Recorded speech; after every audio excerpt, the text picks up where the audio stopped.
Okay, so I'm in the fairway here, which is nice on hole number 2. I got the river back here beside me. It's beautiful. There's people stepping down in there to fish quietly. I've got these tall oak trees over me. Over there's a whole bunch of pine trees. The course is just beautiful.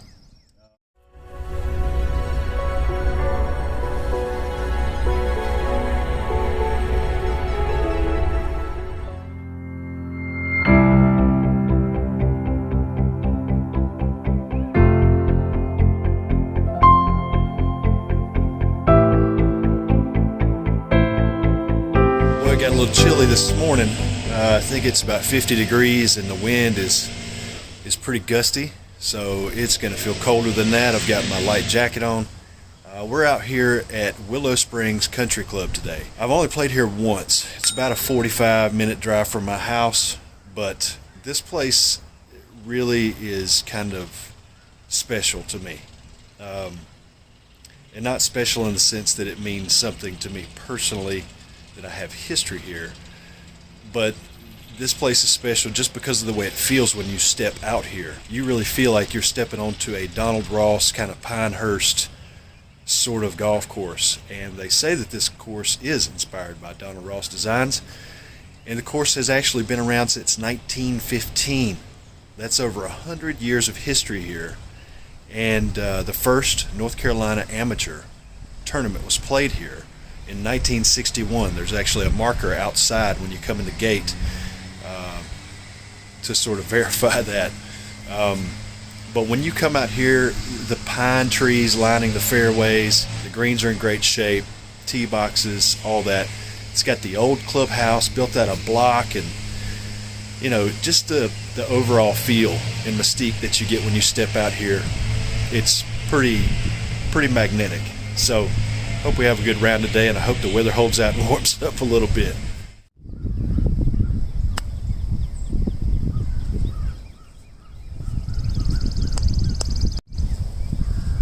That's good. That'll help me get up and down.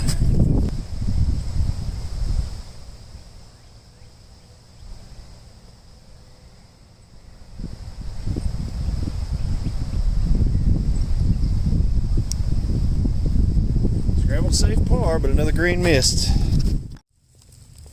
I just love this course, and it's absolutely perfect for walking.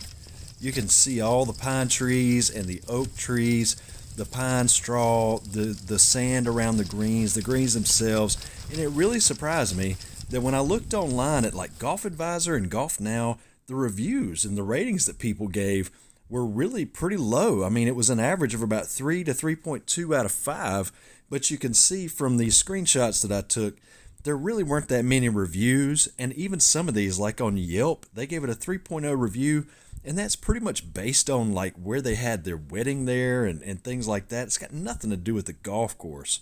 You can see it on the map that it runs right along this creek, which is, to me, more of a river. I mean, most of the river that I saw was probably about 40 to 50 feet across, and the course is just, if you see it from above, it's really efficient. There's not a lot of wasted space, no dead areas in it, not a lot of unnecessary acreage. Now, as I mentioned in the beginning, this course is a Donald Ross inspired course, not necessarily designed by him, but he's a very famous golf course architect. But the green complexes that sit here were designed by Ellis who is once again another famous golf course architect. So there's a lot of sort of history in this course just on paper, but this was originally the Wilson Country Club, and from what I understand, the Wilson Country Club relocated to another spot in 1973, and this became the Willow Springs Country Club. Waiting on these guys to blow out these bunkers. They've been working on this now ever since I got here this morning. I just chipped in on the last hole. I didn't film it. I had a pitch a wedge. I was about three paces off the green and about 16 paces on. Chipped it in. Come on, guys. I got people behind me. The wind has been insane today. It's blowing a gale, as my mom would say. Gusty, up to about 40. plus mile an hour when they gust. Sustained probably somewhere in the neighborhood of 10 to 15. But it's a nice day. Nice day.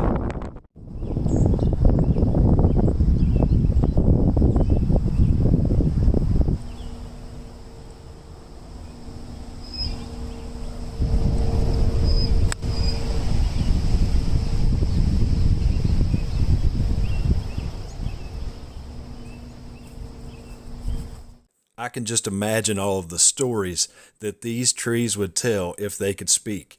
Willow Springs has got to have this deep history of all this golf and all these people that have passed along this course and played it. Wilson Country Club, the new course that was built in 1973, underwent what seems to be a major renovation in 2005, but I haven't played it. I've only played this course, the Willow Springs Country Club, the site of the 1961 North Carolina Amateur. I found this article in the paper from 2017 when a sign was erected to commemorate the 1961 North Carolina Amateur Championship and recognizing that this spot was the place where it was held. Here you can see Pat Foy Brady, the winner of the 1961 North Carolina Amateur Championship, holding up a picture from when he won.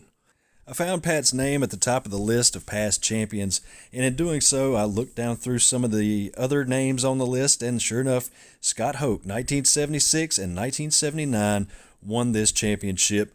He went to Wake Forest University, well known on the Pro Tour, the Champions Tour, won a whole bunch of tournaments, but he's also well known for the 1989 Masters putting disaster on the green at 18. I also found another name, Harold Varner III. You may recognize his name from being on the PGA Tour. He went to East Carolina University. He won this championship in 2011. And he's also sponsored by the Jordan brand, who is another North Carolina native, another famous North Carolina native. This championship, I really didn't know it went this far.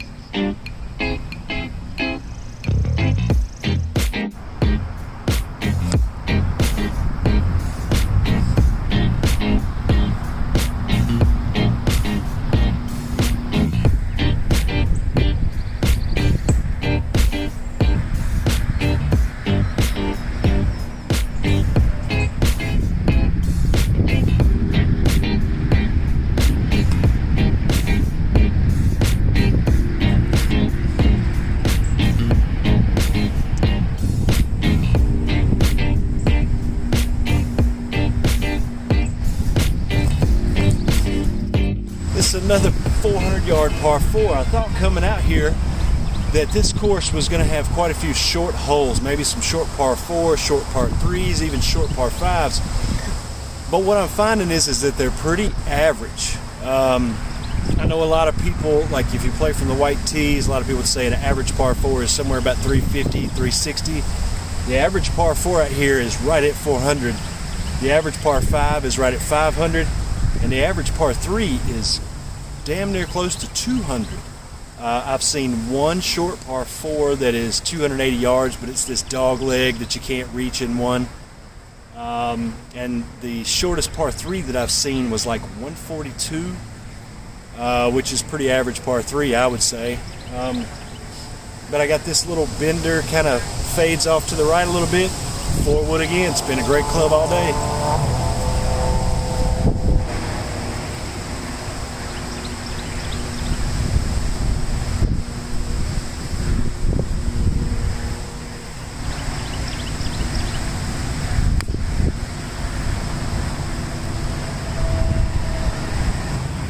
I went after that one, got greedy, blocked it straight right. I'm in the other fairway.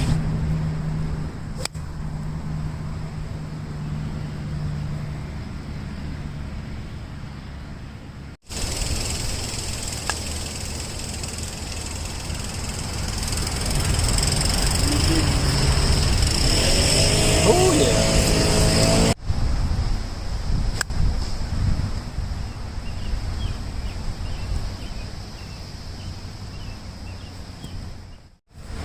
So, the 18th hole, it's par 3.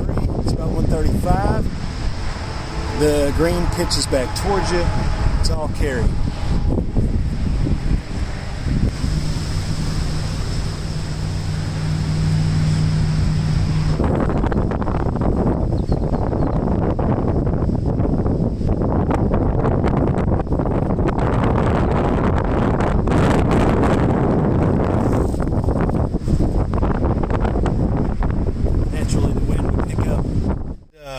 As the day progressed, I started feeling sustained winds of about 10 to 15 miles an hour with gusts about 25 to 30. Well, now here in the last 5 or 6 holes that I played, and now that I'm in the car, the sustained winds were probably around 25 and the gusts were up to 40, 45 miles an hour. I mean, just open championship like conditions. What I wanted to accomplish today, one big thing that I wanted to accomplish today was get a little bit further down the path of choosing which clubs I'm going to keep in the bag on a regular permanent basis. So I've got the Hogan Director irons, I've got the Maxfly Australian blade irons, and I've got the Cobra mild steel irons. But as far as the irons go at this point, I am still kind of undecided. I would lean more toward the Australian blades, but the Cobras, I don't know, man, they're pretty solid too. It's such a hard decision to make. As far as the woods go, today I tried my persimmon woods next to, my laminated wooden driver and fairway woods. It's not persimmon, it's not a solid chunk of wood. It is laminated because it's from the 80s and it's Titleist tour model woods. I tried those, and I tried my King Cobra deep face stainless steel metal woods with steel shafts, and I gotta say, the wooden woods are winning out without question. That 4 wood today, loved it. It was not perfect every time, but it's forgiving for me. It gives me a good distance. I feel a good sense of control. The weight, just everything about those clubs just suits me. So I'm pretty sure those are going to be in the bag. As far as the putter goes, I've got a new putter that I'm working on refurbishing. I'll do a video on that. I don't want to spoil the surprise, but it's going to be a really cool putter. And that one will probably go in the bag, at least for a little while. But as it sits, my modern Tour Edge mallet putter, it's hard to beat. The feel, the sound, the touch, the roll, everything about that putter is just great. So it's definitely going in the bag. The Phil Rogers Cobra wedges, love those wedges. They continue to perform and be great. But I've got 2 Greg Norman signature Cobra forged wedges coming, 54 and 57, both labeled sand wedge. So I've got to try those out. They may replace the Phil Rogers, I don't know, but at this point it's definitely the Phil Rogers wedges. The irons, like I said, I haven't decided on yet. If I had, a gun to my head and I had to make a decision, I would say probably the Cobra mild steel irons, simply because of the shafts. That's really the only determination. But that's what I wanted to do today, was get further down the road to building my permanent game bag. And I made a few steps today, which is good, but I've still got a few things to work out. So anyway, I hope you enjoyed this video. This is an awesome course. I love it. It's so challenging, so much history. I hope you enjoyed it as much as I did. I appreciate everybody watching. Thank you for subscribing, giving me the thumbs up and the comments. Make sure to keep those rolling in. Please, that helps the videos, that helps them get seen, that helps the channel grow. It supports me. It keeps me going, wanting to make videos. So I appreciate all of that support, and keep it coming. Share the videos, tell your friends, tell your mom, tell your pets, let them watch it. See you next time.